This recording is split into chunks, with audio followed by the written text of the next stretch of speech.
I've been volunteering at libraries since I was 11 years old. Most of that time was spent at Wayzata Library, where I stayed longer than some of the librarians. As a young immigrant, I really valued the community that I found there, and better yet, the friends. Upon going to college, I found myself again at the library. This is the RLC, the library. This time, it was the patient library at Fairview Hospital. Every week on Friday, I would go to a little nook on the 5th floor of the East Bank Hospital, and I would keep the space open and welcome for all patients, visitors, and staff. It was a small space, and all the materials were donated from local charities and businesses. Here is, the library. Isn't it beautiful? It was in this position that I was again able to find community. Although my role was mainly to sit alone at the front desk and oversee the area, the idle time gave me plenty of opportunity to expand the role into whatever I wanted it to be.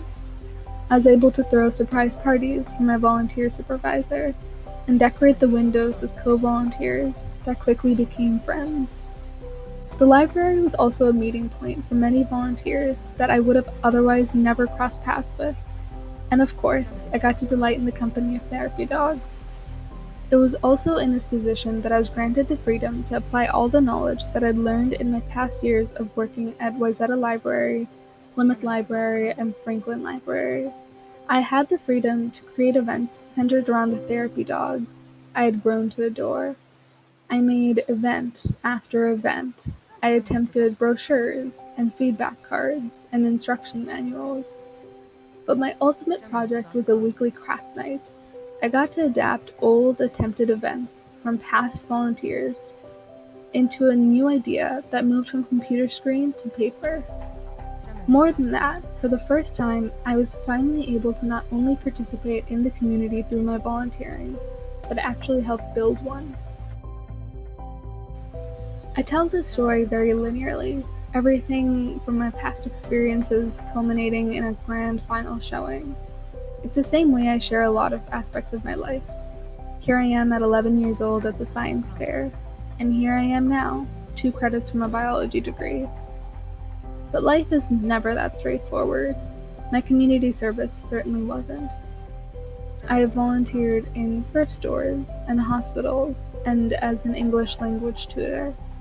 Somewhere in the middle of all this, I heard about CESP and on a whim joined this program. I also got to spend my last semester studying in Hawaii, where I had the chance to volunteer as a gardener. It was a way for me to learn about the cultural history and significance of plants, animals, and even the very structure of the land, all while pulling weeds. This clearly differs from my experiences at the library, but throughout each service opportunity, I was able to identify and build community.